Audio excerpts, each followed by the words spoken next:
নমস্কার বন্ধুরা, আজকে আমরা আলোচনা করব গুণত্রয় নিয়ে। থ্রি গুণাস, সত, রজ, তম। এই তিনটিকে গুণ বলে।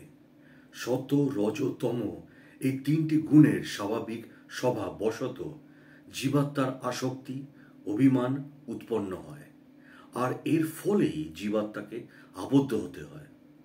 পরমাত্মা ও তার শক্তি প্রকৃতির সংযোগে উৎপন্ন জীব সকল প্রকৃতি সমৃদ্ধ ও গুণাদিতে কিভাবে আবদ্ধ হয় তারই আলোচনা করতে গিয়ে ভগবান বলেন, সত্যং রজস্তম ইতি গুণা প্রকৃতি সম্ভাবনা নিমোধৃতি মহাবান দেহে দেহি নম ব্যায়াম। শতগুণ, গুণত্রয়ের মধ্যে শতগুণের স্বরূপ ও তার বন্ধনের প্রকার সম্বন্ধে গীতাতে আলোচিত হয়েছে। তত্র সত্যং নির্মলাত্মাৎ প্রকাশ কমনায়াম সুখ সঙ্গেন বধ্রাতি জ্ঞান সঙ্গেন চাণক। শতগুণের স্বয়ং নির্ণয় প্রসঙ্গে বলা হয়েছে শতগুণ নির্মল। এই নির্মল শতগুণে দ্বারা পরমাত্মার জ্ঞান লাভ সম্ভব হয়। আলোর দ্বারা যেমন বস্তু পরিষ্কার ফুটে ওঠে, ঠিক তেমনি শতগুণের আধিক্য হলে রজগুণ এবং তমগুণগুলি বৃত্তিগুলি স্পষ্টভাবে ফুটে ওঠে। শতগুণ সুখ উৎপাদক, লঘু ও প্রকাশক। শতগুণ লঘু বা হালকা। ইন্দ্রিয় সমূহ যে বস্তুরূপে উদ্ভাসিত হয়, দর্শন যে বস্তুকে প্রতিবিম্বিত করে, তার সমস্ত কিছুই শতগুণের জন্যই। শতগুণের দ্বিতীয় উপাদান জ্ঞান। জ্ঞান বোধশক্তির বোধক, জ্ঞানই প্রকৃত প্রকাশক। এই রূপ মহামহিম জ্ঞান সত্যগুণ হতে উৎপন্ন হয়। যখন এই মানবদেহে সর্বদ্বারে বহিরিন্দ্রিয় ও অন্তরিন্দ্রিয় চৈতন্য ও বোধশক্তির বিকাশ হয়, তখন বুঝতে হবে যে শতগুণ বৃদ্ধিপ্রাপ্ত হয়েছে। তাই গীতায় বলা হয়েছে যে সর্বদ্বারেষু দেহেস্মিন প্রকাশ উপজয়তে জ্ঞানং যদা তদা বিদ্যা বুদ্ধিং শত মৃত্যুত। এই শতগুণ রজ ও তমগুণের বৃত্তিকে অবদমিত করে, অন্তঃকরণে স্বচ্ছতা ও নির্মলতা উৎপন্ন করে, আলোকবৎ প্রকাশিত হয়। এই সাত্ত্বিক সুখ সাধনার প্রারম্ভিক পর্যায়ে বিষবৎ মনে হলেও পরবর্তী পর্যায়ে তা অমৃততুল্য মনে হয়। সাত্ত্বিক সুখ হল আলস্য, প্রমোদ ও নিদ্রা থেকে মুক্ত হয়ে আত্মবিষয়ক চিন্তনাদি জনিত সুখ। মানুষের মনে সাত্ত্বিক সুখের উদয় হলে ঈশ্বর ভাজন ও ধ্যান নিমগ্ন হয়ে পরমাত্মার সহিত একাত্মতা অনুভব করেন। সাত্ত্বিক ভাবের উদয় হলে মানব মন প্রসন্ন, নির্মল ও পরিশুদ্ধ হয়ে ওঠে। তার শুভ বৃদ্ধির বা বুদ্ধির সাহায্যে সৎ এবং অসৎ, কর্তব্য এবং অকর্তব্য বিষয়ে তার বোধগম্য হয়। সংসারের মোহময় অন্ধকার থেকে এক উন্মুক্ত আলোক পথের সন্ধান মেলে। সাধক তখন পরমাত্মার সহিত মিলিত হয়ে পার্থিব সুখ অনুভব করে। রজগুণ। রজগুণ চঞ্চল স্বরূপ। রজগুণ চঞ্চল ক্রিয়া স্বভাব রূপে সমস্ত কার্যকে চালনা করে। রজ নিজেও যেমন চঞ্চল, তেমনি অপরের মধ্যেও চঞ্চলতার উৎপাদক। রজগুণের কারণেই মন চঞ্চল হয়, ইন্দ্রিয় বিষয়ের দিকে আকর্ষিত হয়। রজ প্রবৃত্তির জনক এবং দুঃখ উৎপাদক। রজগুণেই সমস্ত সুখ উৎপত্তি স্থল। তাই বলা হয়েছে রজ রাগাত্মকম বিধি তৃষ্ণা সংঘম সম্ভব তন্নি বদ্ধিত কৈস্তয় কর্ম সঙ্গেন দেহিনম। গীতায় 14। রজগুণের মধ্যে আসক্তি, রাগ অন্তর্ভুক্ত আছে। তাই রজগুণ রাগাত্মক।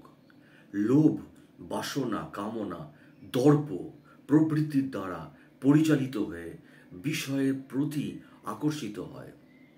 প্রধানত অনুরাগী রজগুণের রূপ বলে প্রকাশ করে।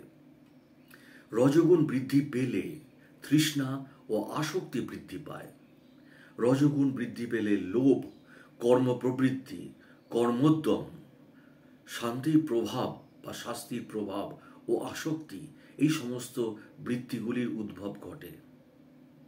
তাই বলা হয়েছে লোভ প্রবৃত্তিরাম্ভ, কর্ম নাশম স্পৃহা, রজ শ্বেতানি জায়স্তে বিবৃতে ভরৎস।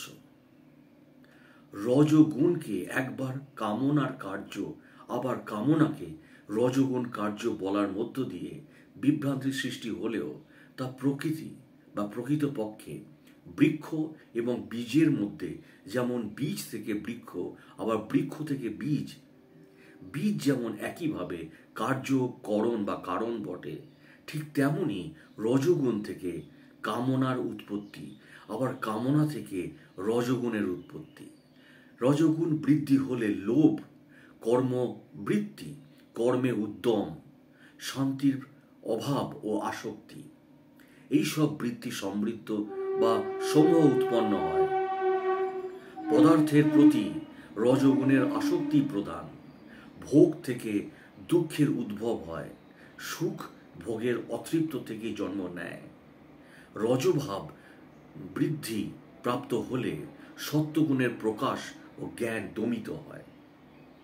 রাগপূর্বক সুখ, আরাম ইত্যাদির আশায় কর্মে প্রবৃত্ত হওয়া দোষের। ধন সম্পত্তির প্রতি আকর্ষণ তীব্র থাকলে চিত্তে অশান্তি ও অস্থিরতা বৃদ্ধি পায়। অন্তরে রজগুণ বৃদ্ধি হলে লোভ প্রবৃত্তি এইসব বৃদ্ধি পায়। সর্বোপরি যে কোনো ভোগ্য বস্তুর প্রতি জীবনে তীব্র আকাঙ্ক্ষা জন্মায়। রজগুণের প্রভাবে সত্যগুণের প্রকাশ, মানসিক শান্তির ব্যাঘাত ঘটে।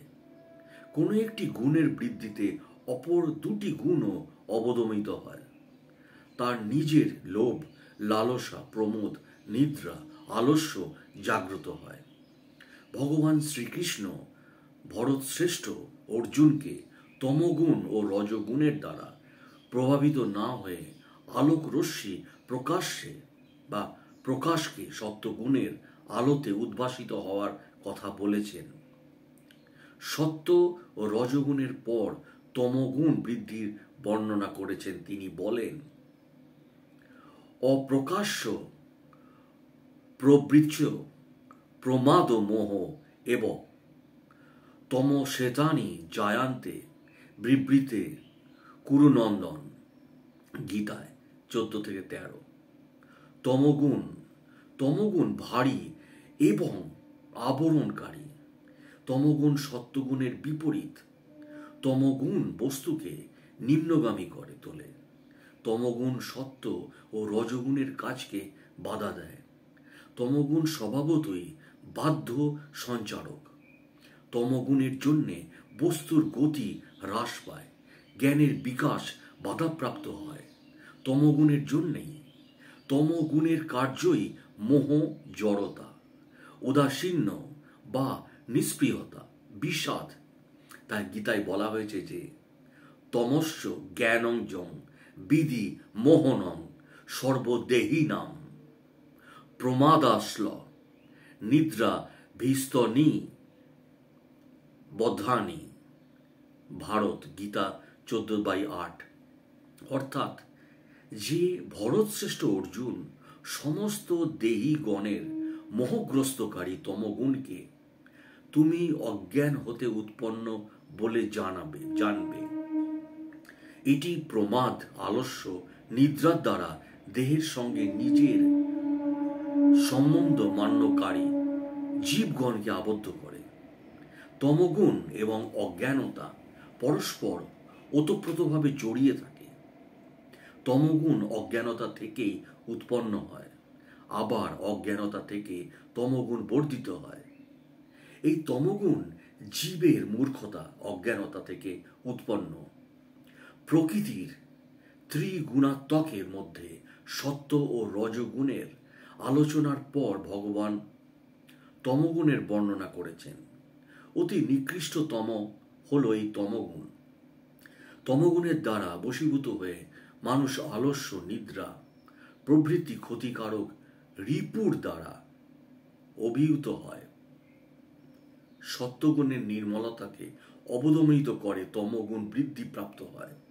মানুষের স্বাভাবিক বুদ্ধিবৃত্তি নষ্ট হয়ে যায়, তাই তমগুণকে অপ্রকাশক বলা হয়েছে।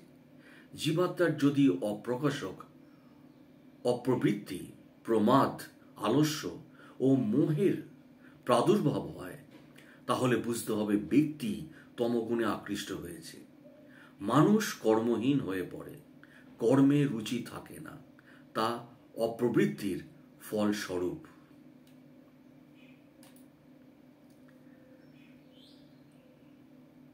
ভিডিওটি দেখার জন্য অসংখ্য ধন্যবাদ।